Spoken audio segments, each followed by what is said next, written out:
Hi friends, this is Venkatesh Devasani. ఈరోజు మనం Telangana socio economic అవుట్లుక్లో భాగంగా రెండవ చాప్టర్ అయినటువంటి ఎకనామిక్ ట్రెండ్స్లో చివరి అంశాలను డిస్కస్ చేయబోతున్నామండి. చాలా చాలా ఇంపార్టెంట్ అండి. అయితే తెలంగాణ సర్వే 2025లో ఇచ్చినటువంటి ఎంప్లాయ్మెంట్కి సంబంధించిన డేటాను పరిశీలించడానికంటే ముందు దీనికి సంబంధించి అంటే లేబర్ ఫోర్స్ అంటే ఏంటి, అందులో ఇచ్చిన వర్క్ ఫోర్స్ అంటే ఏంటి, అన్ఎంప్లాయ్మెంట్ రేట్ ఏంటో వాటికి సంబంధించినటువంటి బేసిక్ ఇన్ఫర్మేషన్ గనక మనం పూర్తిగా అర్థం చేసుకున్నట్లయితేనే దానికి సంబంధించిన డేటాను విశ్లేషణాత్మకంగా అర్థం చేసుకోవడానికి అవకాశం అనేది ఉంటుందండి. కాబట్టి ఎంప్లాయ్మెంట్కి సంబంధించి వాటికి సంబంధించిన బేసిక్ ఇన్ఫర్మేషన్ ముందుగా తెలుసుకున్న తర్వాత వాటి డేటాను పరిశీలిద్దాం.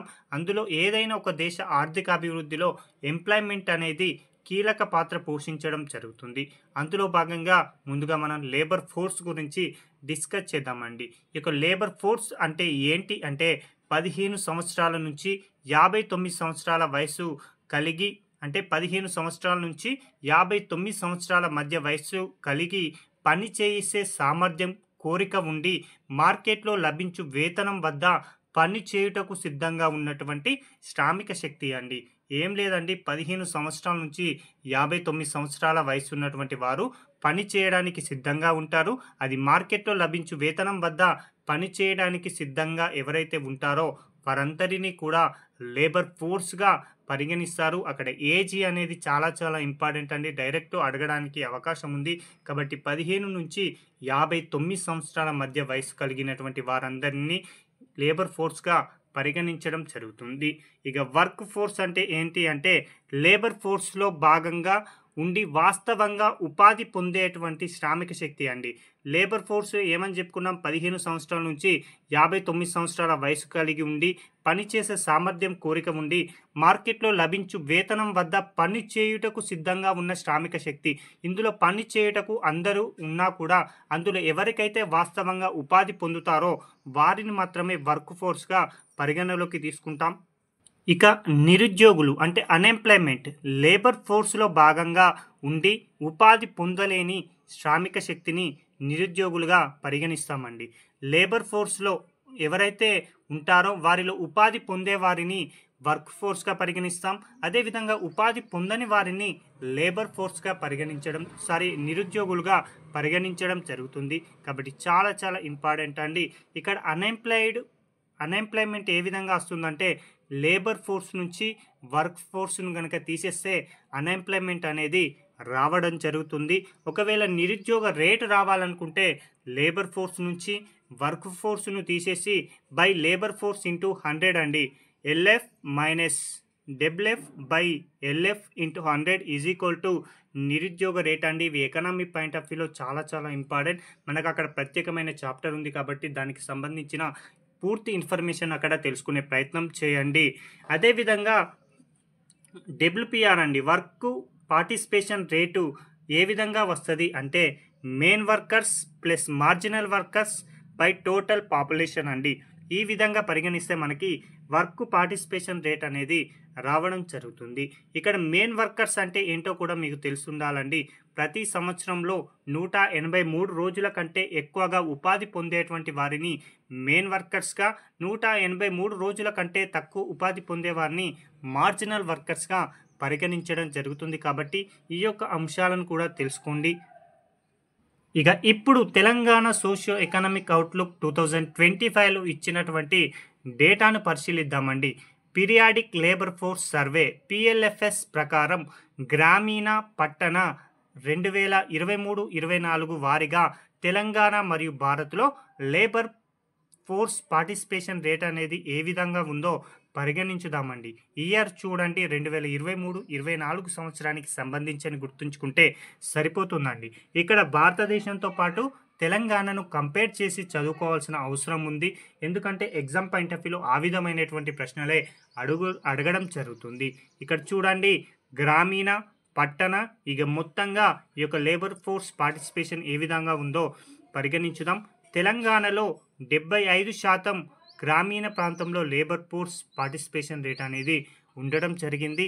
అదే పట్టణానికి వచ్చేసరికి 59.5% ఉండడం జరిగింది. మొత్తంగా తెలంగాణలో ఈ యొక్క లేబర్ ఫోర్స్ పార్టిసిపేషన్ రేట్ ఎంతగా ఉంది అంటే 68.7% ఉండడం జరిగింది. ఇక భారత్లో గనక పరిశీలిస్తే గ్రామీణంలో 67.6, పట్టణంలో 57.0, మొత్తంగా 64.3గా ఉండడం జరిగింది. ఇక్కడ మనం వీటిని కంపేర్ చేసుకొని చదువుకుంటే తెలంగాణలో అత్యధికంగా లేబర్ ఫోర్స్ పార్టిసిపేషన్ రేట్ అనేది పట్టణ ప్రాంతంతో పోల్చితే గ్రామీణ ప్రాంతంలోనే ఉండడం జరిగింది. చాలా చాలా ఇంపార్టెంట్ అండి. అదేవిధంగా మొత్తంగా Telangana labour force participation rate ఎంత అని అడగవచ్చు. కాబట్టి 68.7% అని గుర్తుంచుకుంటే సరిపోతుందండి. అదేవిధంగా భారత్లో కనుక పరిశీలిస్తే భారత్లో పట్టణ లేబర్ ఫోర్స్ పార్టిసిపేషన్ రేటు కన్నా కూడా గ్రామీణ ప్రాంతంలోనే లేబర్ ఫోర్స్ పార్టిసిపేషన్ రేట్ అనేది అధికంగా ఉండడం జరిగింది. భారత్లో టోటల్గా లేబర్ ఫోర్స్ పార్టిసిపేషన్ రేట్ ఎంతగా ఉంది అంటే 64.3% అని గుర్తుంచుకుంటే సరిపోతుందండి. ఇక భారత్తో కనుక పోల్చితే గ్రామీణ ప్రాంతంలోనే భారత్ కన్నా కూడా గ్రామీణ ప్రాంతంలోనే తెలంగాణలో లేబర్ ఫోర్స్ పార్టిసిపేషన్ రేట్ అనేది అధికంగా ఉంది. అదేవిధంగా పట్టణ ప్రాంతంలో labour force participation rate Bharat కన్నా కూడా తెలంగాణలో అధికంగా ఉంది.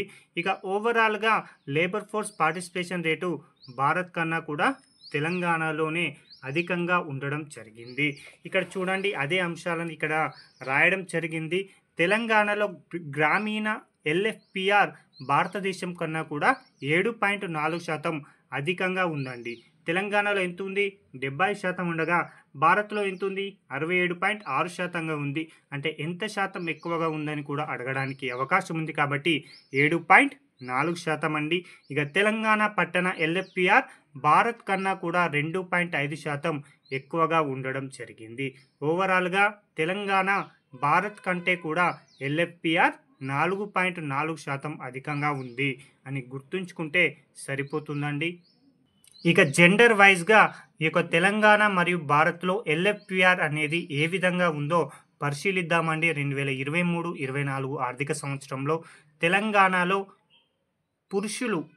పురుషులలో ఎల్ఎఫ్పిఆర్ 85.3% ఉండగా స్త్రీలలో 52.7% అనేది ఉండడం జరిగింది.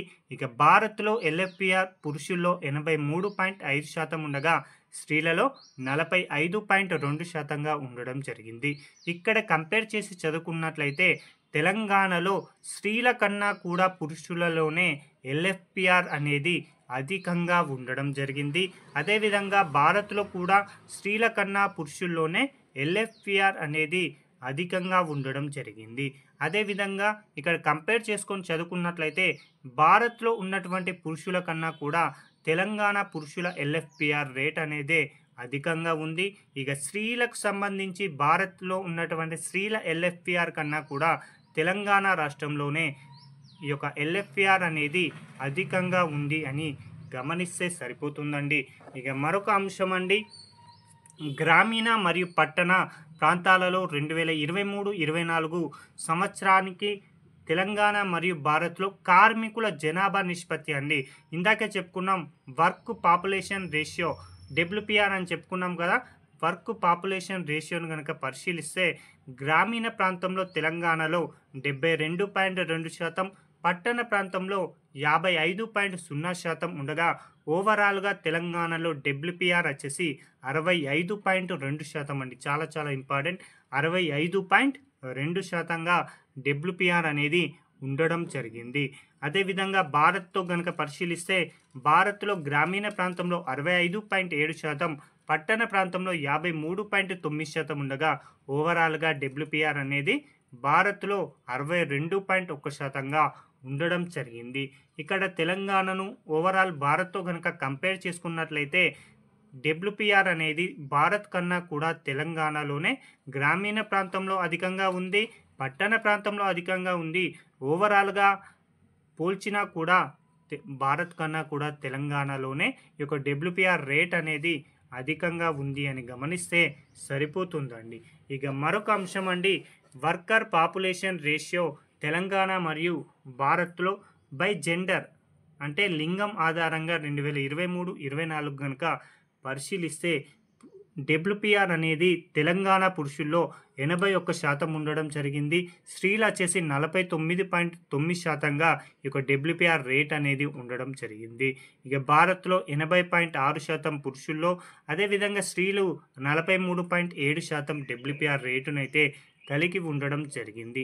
అంటే ఇక్కడ చూడండి, భారత్ను గనక తెలంగాణతో పోల్చినట్లయితే భారత్ కన్నా కూడా తెలంగాణలోనే ఈ యొక్క డబ్ల్యూపీఆర్ రేట్ అనేది అధికంగా ఉంది. అదేవిధంగా స్త్రీలలో కూడా ఈ యొక్క డబ్ల్యూపీఆర్ అనేది భారత్ కన్నా కూడా తెలంగాణలోనే అధికంగా ఉండడం జరిగింది. ఇక మరొక అంశం, తెలంగాణలో ఉన్నటువంటి స్త్రీల కన్నా కూడా పురుషుల్లోనే ఈ యొక్క డబ్ల్యూపీఆర్ రేట్ అనేది అధికంగా ఉంది అని గమనిస్తే సరిపోతుందండి. ఇక మరొక అంశం అండి, నిరుద్యోగిత రేటు. ఈ నిరుద్యోగిత రేట్ ఏ విధంగా వస్తుందో మనం ఇందాకే డిస్కస్ చేయడం జరిగింది. ఏ విధంగా వస్తుందండి నిరుద్యోగిత rate? Labour force minus work force by labour force into 100 చేసుకుంటే మనకు నిరుద్యోగిత రేటు రావడం జరుగుతుంది. అయితే గ్రామీణ ప్రాంతంలో మరియు అర్బన్ ప్రాంతంలో ఈ యొక్క నిరుద్యోగిత రేట్ అనేది 2023-24 ఆర్థిక సంవత్సరంలో ఏ విధంగా ఉందో పరిశీలిద్దామండి. గ్రామీణ ప్రాంతంలో నిరుద్యోగిత రేటు 3.8% ఉండగా, పట్టణ ప్రాంతంలో 7.6% అనేది తెలంగాణలో నిరుద్యోగిత రేటు ఉంది. ఓవరాల్గా తెలంగాణలో నిరుద్యోగిత రేట్ ఎంత అని డైరెక్ట్ ప్రశ్న అడగవచ్చు. కాబట్టి 5.1% అండి. చాలా important. 2025 Telangana socio economic outlook ప్రకారం 2023-24 ఆర్థిక సంవత్సరానికి సంబంధించి తెలంగాణ రాష్ట్ర నిరుద్యోగిత రేట్ ఎంత అని అడగవచ్చు. కాబట్టి 5.1% అని గుర్తుంచుకుంటే సరిపోతుందండి. అదేవిధంగా భారత్లో కనుక గ్రామీణ ప్రాంతంలో నిరుద్యోగిత రేటు 2.8%, పట్టణ ప్రాంతంలో నిరుద్యోగిత రేటు 5.4% ఉండగా, ఓవరాల్గా భారత్లో నిరుద్యోగిత రేటు 3.5%గా ఉండడం జరిగింది. కాబట్టి అభ్యర్థులు ఇక్కడ కంపేర్ చేసుకున్నట్లయితే భారత్తో పోల్చుకుంటే తెలంగాణ రాష్ట్రంలో గ్రామీణ ప్రాంతంలోనే నిరుద్యోగిత రేట్ అనేది 1% అనేది అధికంగా ఉంది. భారత్లో 2.8% ఉండగా తెలంగాణ గ్రామీణ ప్రాంతంలో 3.8%గా ఉంది. అంటే 1% నిరుద్యోగిత రేట్ అనేది భారత్తో పోల్చుకుంటే తెలంగాణలోనే అధికంగా ఉంది. అదేవిధంగా అర్బన్ ప్రాంతంలో కూడా 5.4% భారత్లో అర్బన్ ప్రాంతంలో ఉండగా, అదే తెలంగాణలో 7.6% అర్బన్ అన్ఎంప్లాయ్మెంట్ రేట్ ఉంది. అంటే భారత్తో పోల్చుకున్నా కూడా తెలంగాణలోనే అధికంగా పట్టణ నిరుద్యోగిత రేట్ అనేది ఉండడం జరిగింది. ఓవరాల్గా పరిశీలించినా కూడా భారత్లో కన్నా కూడా తెలంగాణలో అధికంగా నిరుద్యోగిత రేట్ అనేది ఉండడం జరిగిందని గమనించండి. ఇక మరొక అంశం కనుక ఇక్కడే పరిశీలిస్తే తెలంగాణలో గ్రామీణ ప్రాంత నిరుద్యోగిత రేటు కన్నా కూడా అర్బన్ ప్రాంత నిరుద్యోగిత రేటే అధికంగా ఉండడం జరిగింది. అంటే ఇక్కడ గ్రామీణ ప్రాంతంలో 3.8% ఉండగా అర్బన్ ప్రాంతంలో 7.6% ఉంది. అంటే దాదాపుగా రెట్టింపుగా ఈ యొక్క నిరుద్యోగిత రేట్ అనేది గ్రామీణ ప్రాంతం కన్నా కూడా అర్బన్ ప్రాంతంలో తెలంగాణలో ఉంది అని గమనిస్తే సరిపోతుందండి. ఇక నిరుద్యోగిత రేటును కనుక లింగం ఆధారంగా అంటే జెండర్ వైజ్గా పరిశీలిస్తే తెలంగాణలో పురుషులలో 5.0% ఉండగా స్త్రీలలో 5.3%గా ఈ యొక్క నిరుద్యోగిత రేటు ఉంది. అంటే ఇక్కడ గమనించండి, పురుషులలో కన్నా కూడా తెలంగాణలో స్త్రీలలోనే నిరుద్యోగిత రేట్ అనేది అధికంగా ఉంది. ఎంత శాతం అధికంగా ఉంది అంటే 0.3% అని గమనిస్తే సరిపోతుందండి. ఇక భారత్లో కనుక నిరుద్యోగిత రేటును కనుక పరిశీలిస్తే పురుషుల్లో 3.5% ఉండగా స్త్రీలలో 3.4%గా ఉండడం జరిగింది. అంటే స్త్రీల కన్నా కూడా భారత్లో పురుషుల్లోనే నిరుద్యోగిత రేట్ అనేది అధికంగా ఉండడం జరిగింది. ఇక్కడ భారత్తో తెలంగాణను కనుక కంపేర్ చేసి చెప్పుకున్నట్లయితే భారత్లో పురుష నిరుద్యోగిత రేటు కన్నా కూడా తెలంగాణలో పురుష నిరుద్యోగిత రేట్ అనేది అధికంగా ఉంది. అదేవిధంగా భారత్లో స్త్రీ నిరుద్యోగిత రేటు కన్నా కూడా తెలంగాణలోని స్త్రీ నిరుద్యోగిత రేట్ అనేది అధికంగా ఉండడం జరిగింది అని గమనిస్తే సరిపోతుందండి. ఇక మరొక అంశం అండి, రంగాల వారీగా 2023-24 ఆర్థిక సంవత్సరంలో ఏ రంగాలు ఎంత శాతం ఉపాధిని కల్పించాయో కనుక పరిశీలిస్తే ఇందులో ప్రాథమిక రంగం వచ్చేసి 42.7% ఉపాధిని కల్పించిందండి. ఇవన్నీ ఫర్ ఎగ్జాంపుల్ 100% ఉపాధి కల్పిస్తున్నటువంటి 3 రంగాలనుకుంటే అందులో 42.7% ఉపాధిని ప్రాథమిక రంగమే కల్పించగా, ద్వితీయ రంగం వచ్చేసి 22.5%, ఇక తృతీయ రంగం వచ్చేసి 34.8% ఉపాధినైతే కల్పించింది. ఇది చాలా చాలా ఇంపార్టెంట్ అండి. ఈ యొక్క అన్‌ఎంప్లాయ్‌మెంట్ అయినా, ఎంప్లాయ్‌మెంట్ అయినా, అదేవిధంగా వివిధ లేబర్ ఫోర్స్ పార్టిసిపేషన్ రేట్ అయినా, వర్క్ ఫోర్స్ పార్టిసిపేషన్ రేట్ అయినా, ఈ యొక్క అంశాల నుంచి తప్పనిసరిగా 2-3 ప్రశ్నలు గ్రూప్స్ పరీక్షలో రావడానికి అవకాశం ఉంది కాబట్టి డిజిట్స్‌ను గుర్తుంచుకోండి. అదేవిధంగా ఇందాక నేను చెప్పాను కదా, కంపేర్ చేసి ఎగ్జామినర్ ప్రశ్నలు అడుగుతున్నారు కాబట్టి తెలంగాణలో ఉన్నటువంటి అంశాలను భారత్‌తో కంపేర్ చేసుకొని చదువుకుంటే ఈజీగా గుర్తుంటుందండి. Thank you.